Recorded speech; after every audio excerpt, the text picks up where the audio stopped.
भगवान श्रीराम म्हणतात की कोणतीही स्त्री तिच्या मृत्यूपर्यंत तिची एक गोष्ट कोणालाही देत नाही, अगदी तिच्या पतीलाही नाही।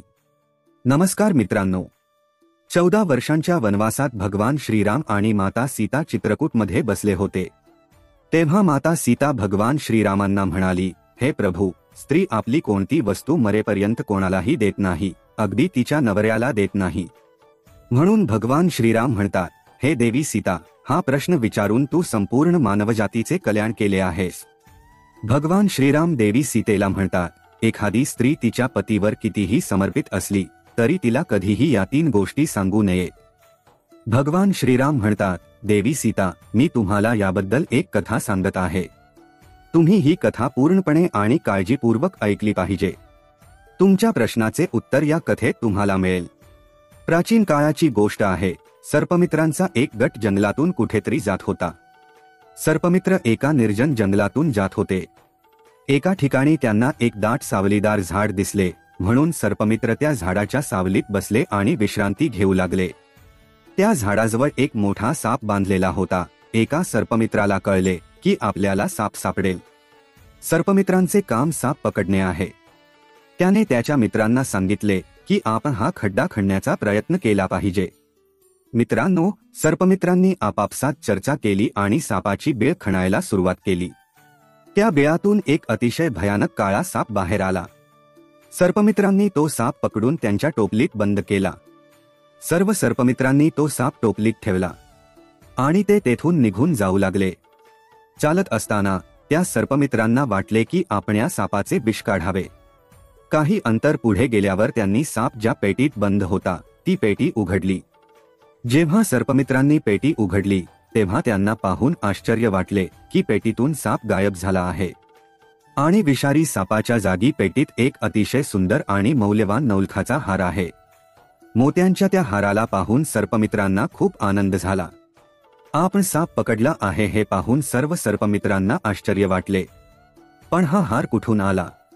पण हे चांगले आहे, हा हार त्या सापापेक्षा आणखी मौल्यवान आहे। आपण तो राजाकडे घेऊन जाऊया। या हाराच्या बदल्यात आपण जे काही पैसे मागू ते राजा आपल्याला देईल। असा विचार करून सर्व सर्पमित्र राजा चित्रसेनच्या शहरात निघून जातात। सर्पमित्र राजाच्या राजवाड्यात पोहोचतात, जिथे राजाचा दरबार सुरू होता। राजा आणि त्याचे सर्व मंत्री दरबारात बसले आहेत। अचानक सर्पमित्रांचा एक गट दरबारात शिरला। सर्व सर्पमित्रांनी राजाला अभिवादन केले। जेव्हा राजाने दरबारात सर्पमित्रांना पाहिले तेव्हा राजाने त्यांना बसण्यास सांगितले आणि येण्याचे कारण विचारले। तेव्हा सर्पमित्र म्हणाले, महाराज, आम्ही साप पकडणारे मित्र आहोत, पण त्याचा काय फायदा? आम्ही तुमच्याकडे येण्याचे कारण काय असू शकते?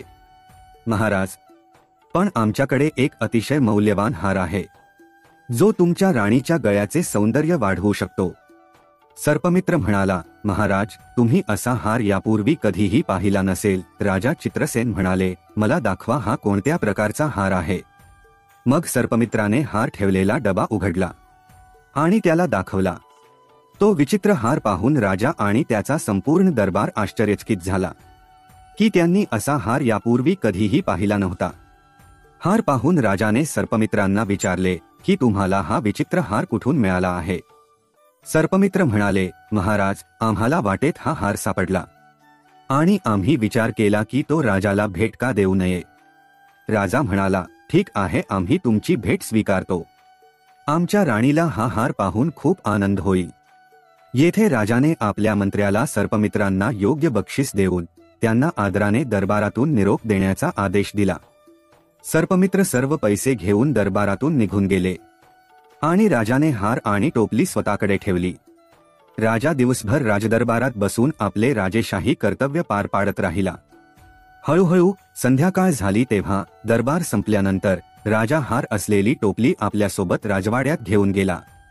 राजा आपल्या महालात पोहोचतो आणि राणीला म्हणतो, आज मी तुझ्यासाठी एक खूप सुंदर भेट घेऊन आलो आहे, ते पाहून तुम्हाला खूप आनंद होईल। राणी म्हणाली, महाराज, तुम्ही माझ्यासाठी काय आणले आहे? असे म्हणत राजाने टोपली राणीकडे दिली आणि म्हणाला, जर तुम्हाला विश्वास बसत नसेल तर तुम्ही ते स्वतः पहा। मित्रांनो, राणीने ती पेटी उघडताच तिने पाहिले तेव्हा तिला त्यात एक अतिशय सुंदर आणि तेजस्वी लहान मुलगा पडलेला दिसला। मुलाच्या चेहऱ्यावर एक अलौकिक दिव्य तेज होते. ते मूल इतके सुंदर होते की राणी त्याच्याकडे पाहत राहिली आणि म्हणाली, महाराज, त्यात एक अतिशय सुंदर मूल पडलेले आहे.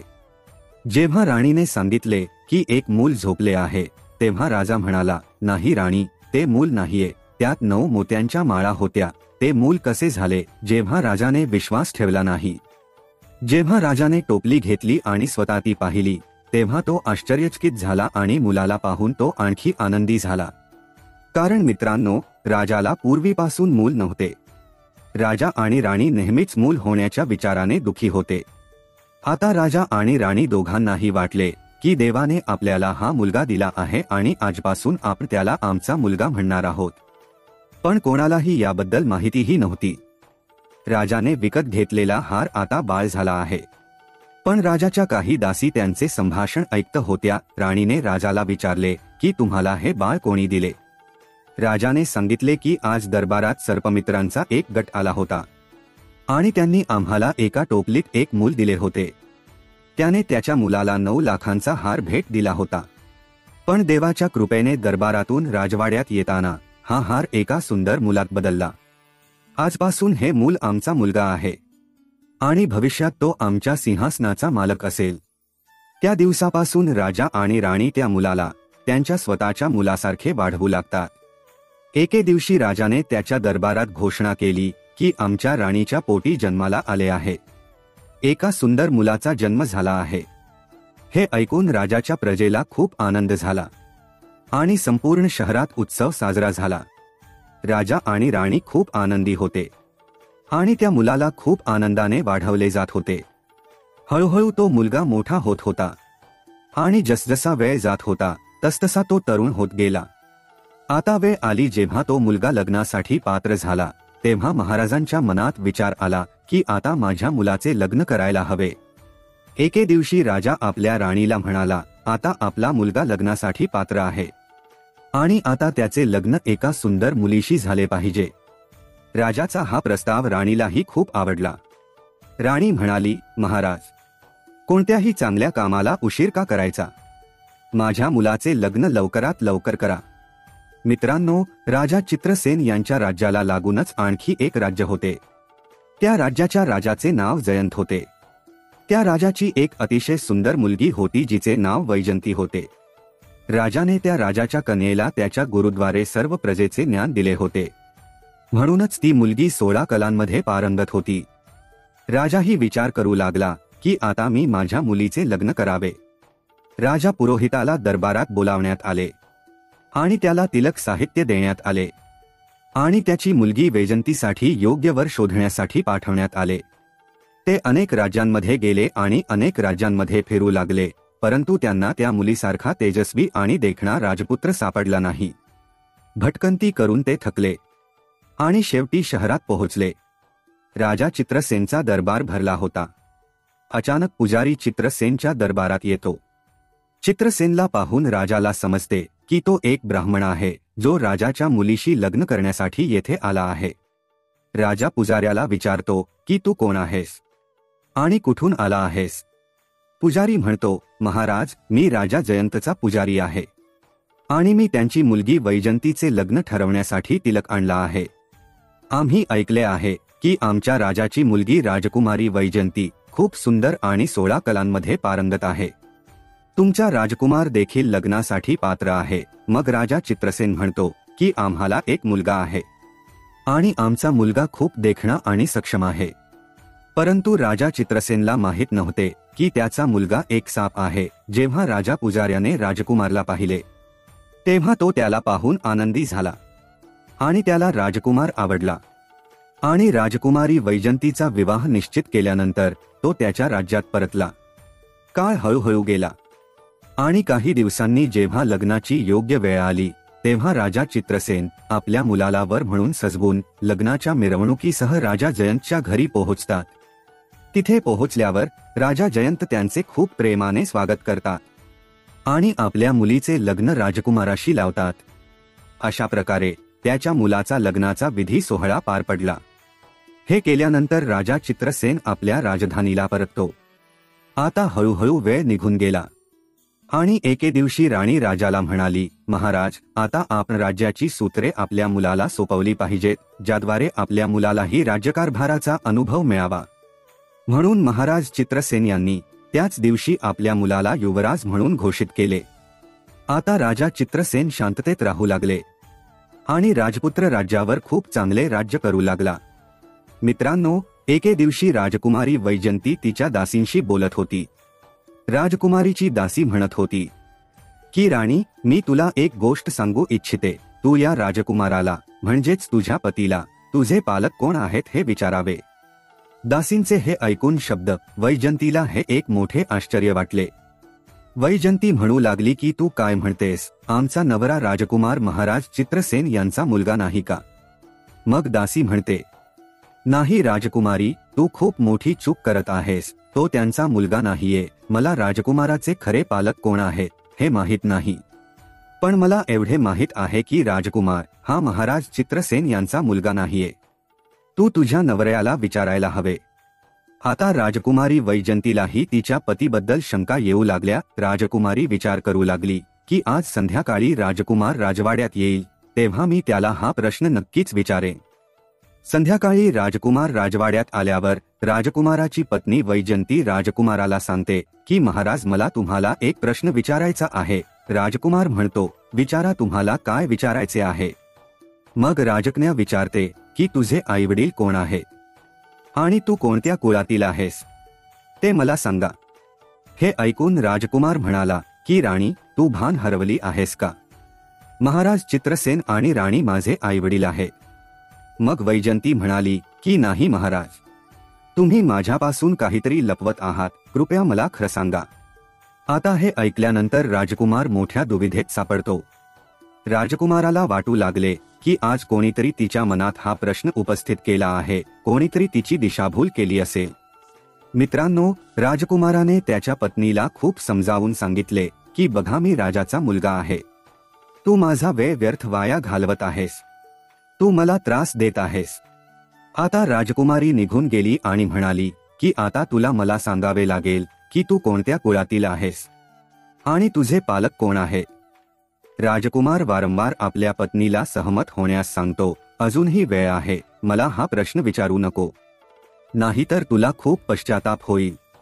पण राजकन्या हट्टी होती आणि म्हणाली, जर तू मला सांगितले नाहीस तर मी अन्न खाणार नाही.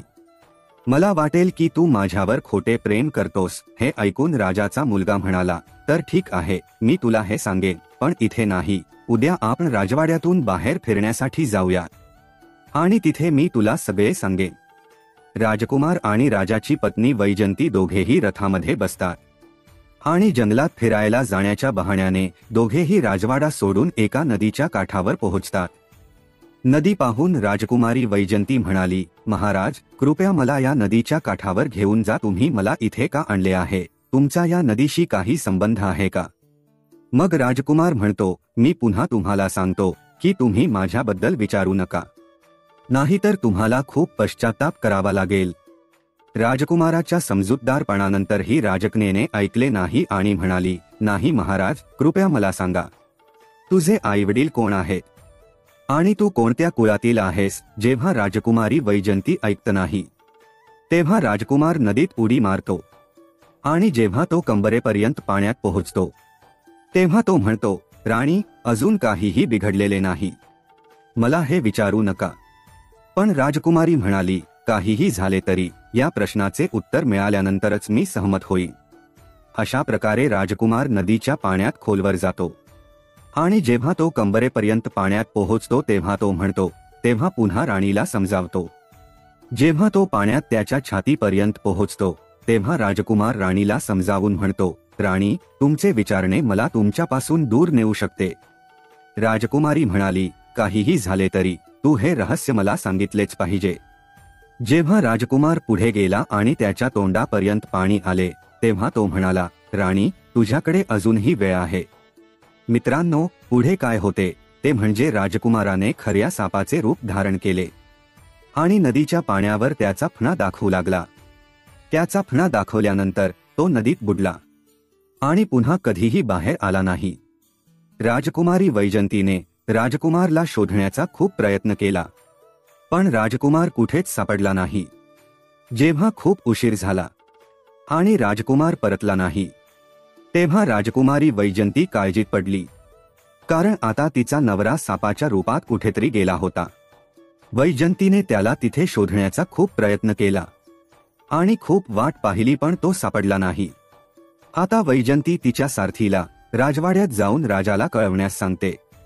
त्याचा सारथी गेला आणि राजा चित्रसेनला ही बातमी दिली की राजा, तुमचा मुलगा राजपुत्र नदीत बुडाला आहे. हे सर्व ऐकून राजाला खूप वाईट वाटते.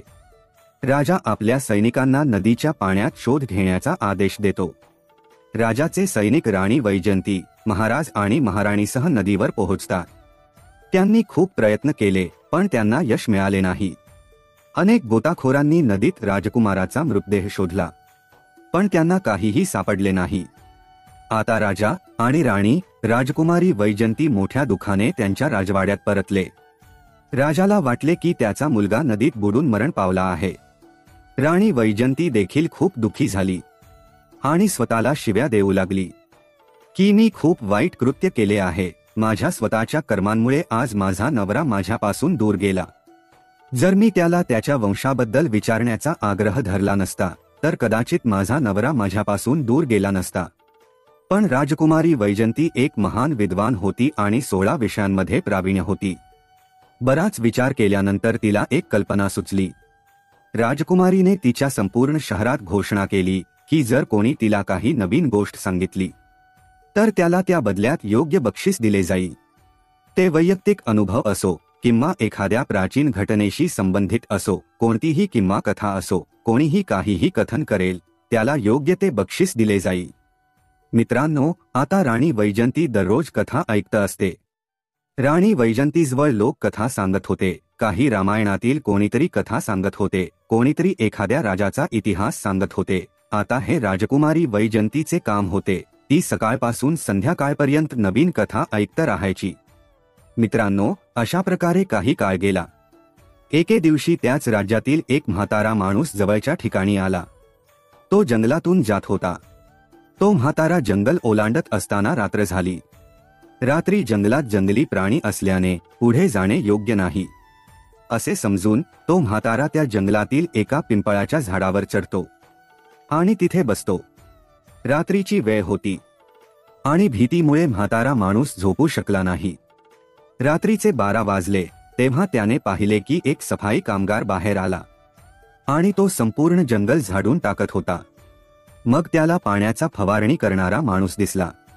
तो माणूस काम करायला आला आणि सर्वत्र पाणी फवारले.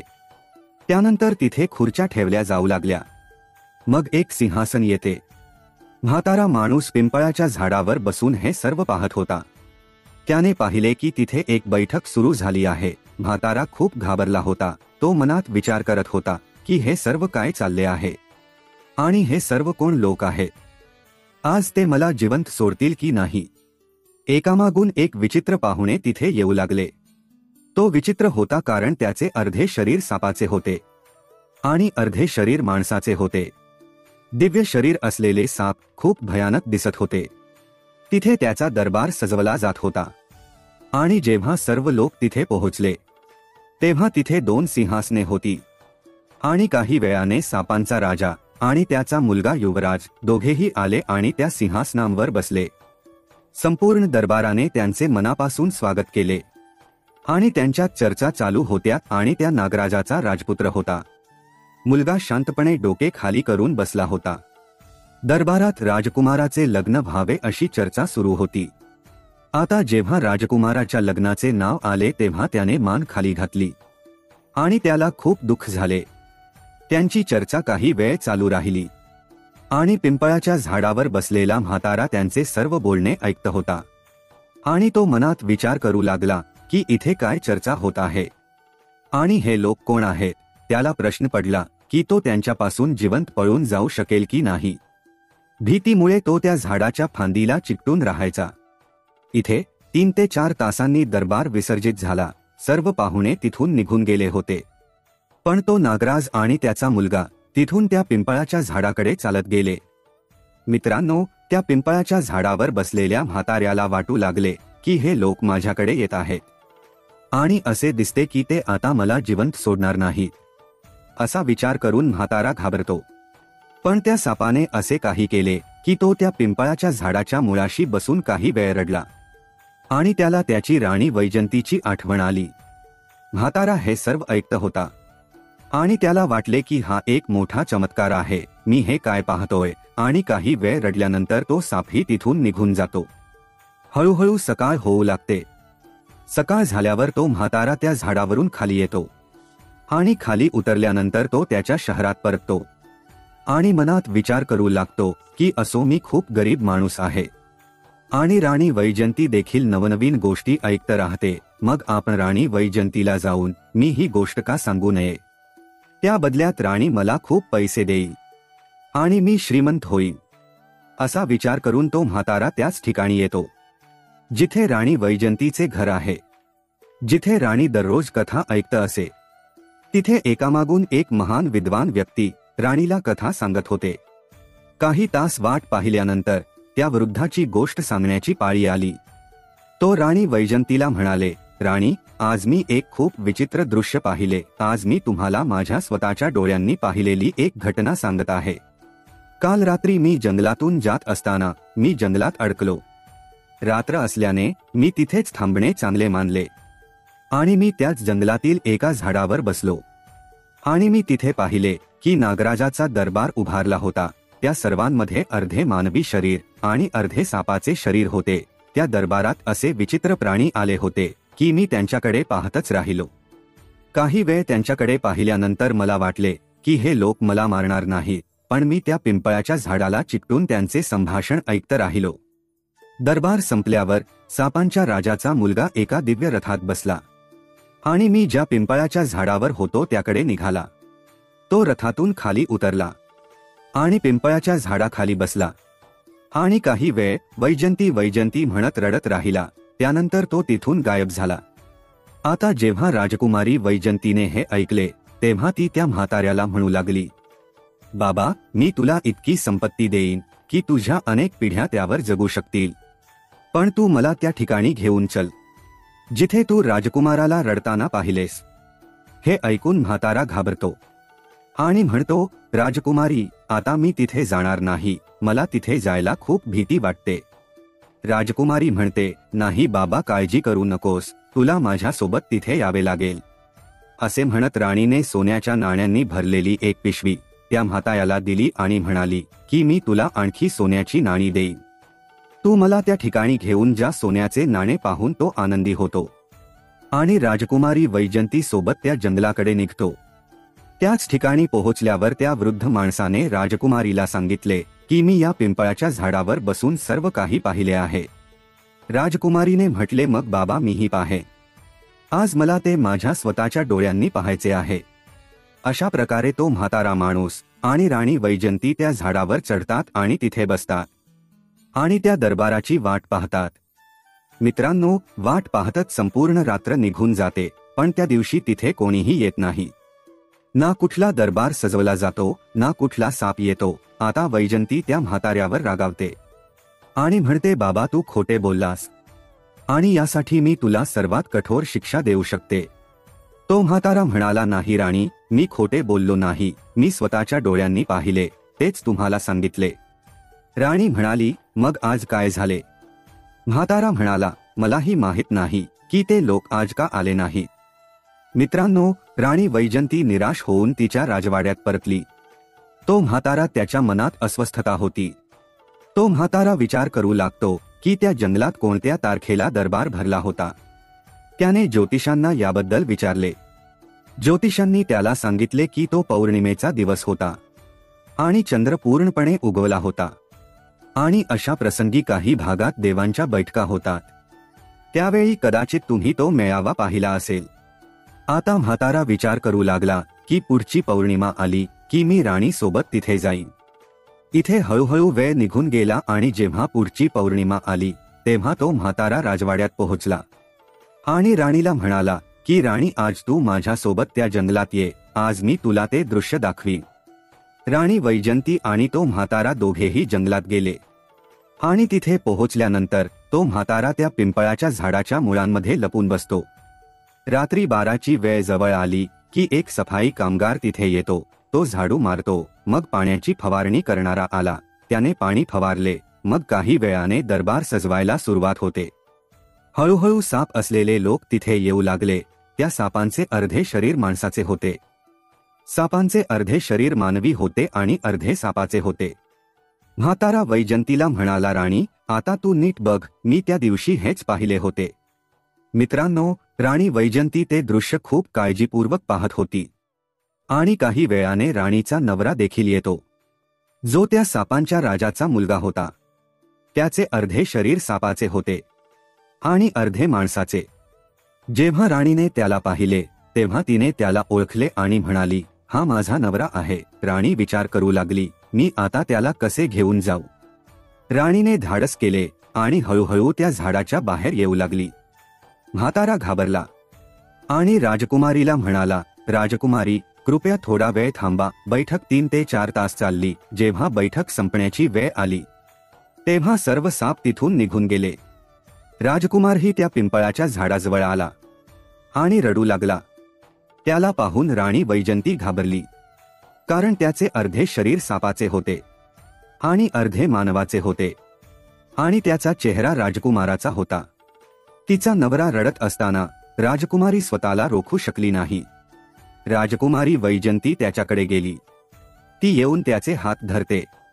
अचानक राणी वैजंतीला समोर उभी असलेली पाहून राजकुमार घाबरतो आणि म्हणतो, राणी, तू तर माझी राणी आहेस.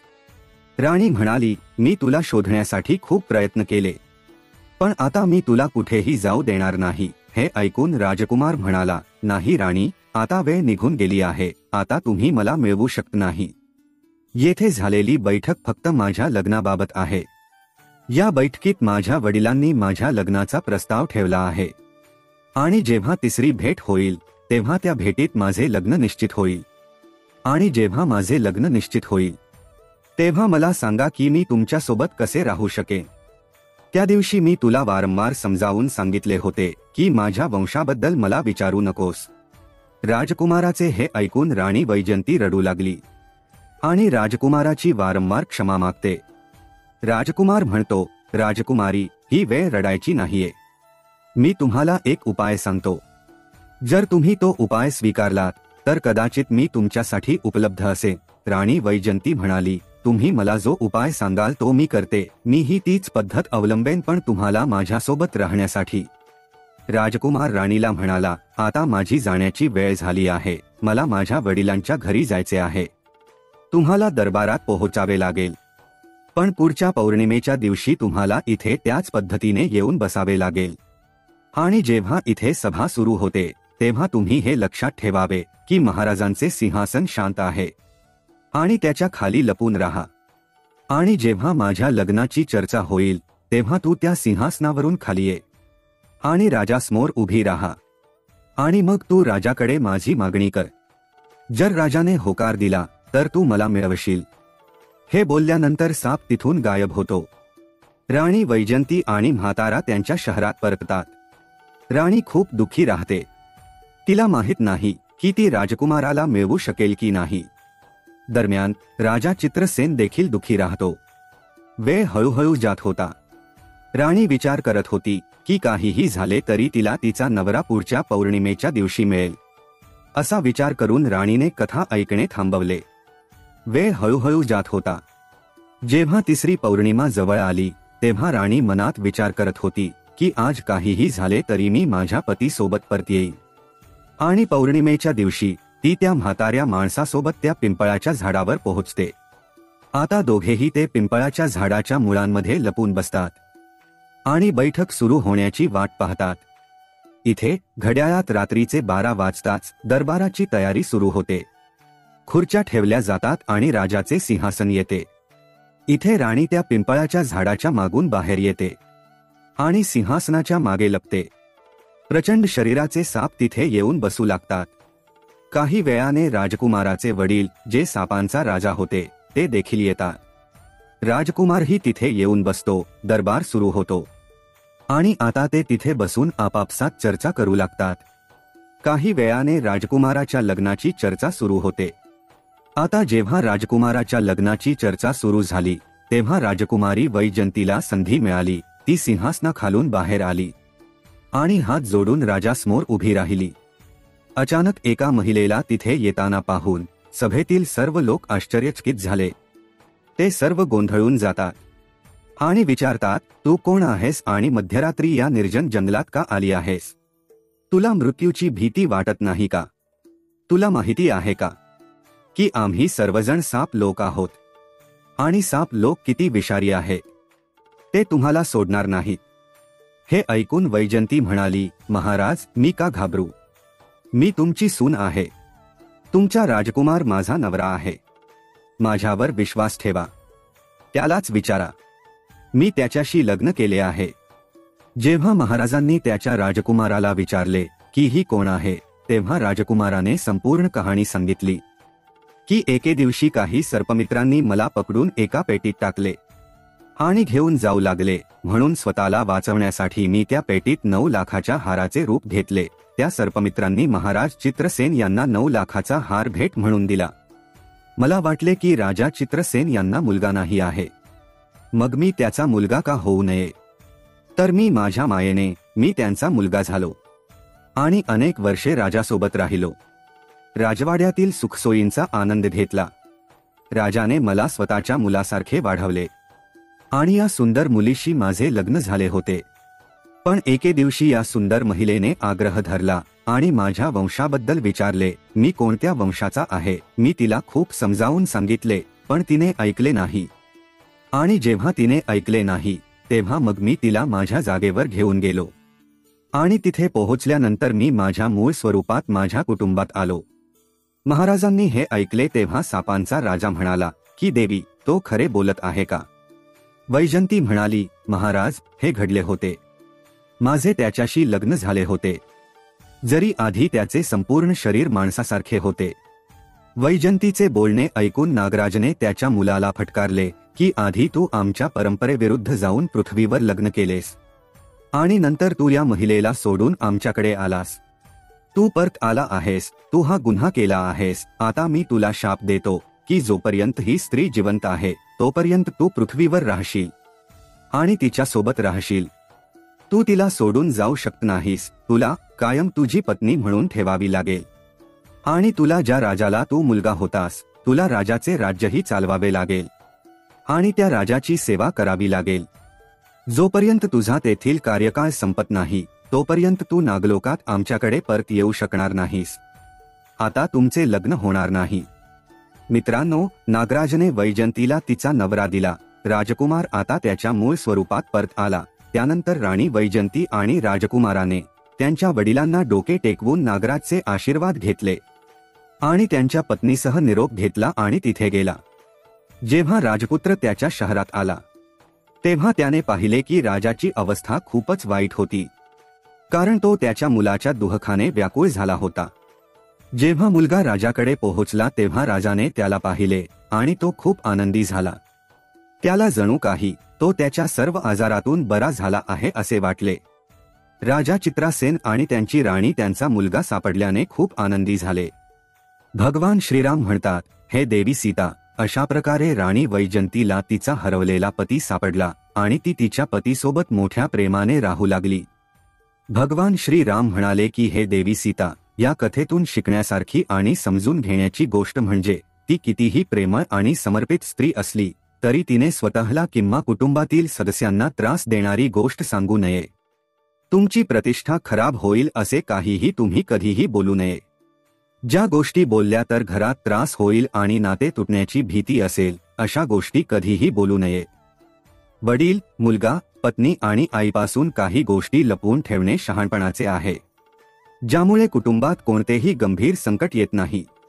अशा प्रकारे भगवान श्रीरामांनी ही कथा सीता मातेच्या माध्यमातून संपूर्ण मानवजातीला सांगितली आहे, जेणेकरून संपूर्ण मानवजातीवर कोणतेही संकट येऊ नये. मित्रांनो, मला आशा आहे की तुम्हाला ही कथा आवडली असेल.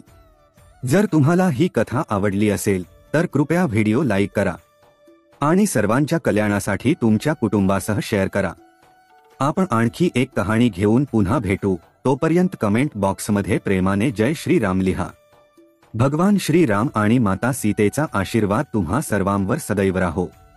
तुम्हा सर्वांचे मनापासून आभार. मित्रांनो, अशा प्रकारे राणी वैजंती तिचा हरवलेला नवरा शोधते आणि त्याच्यासोबत मोठ्या प्रेमाने राहते. श्री स्वामी समर्थ.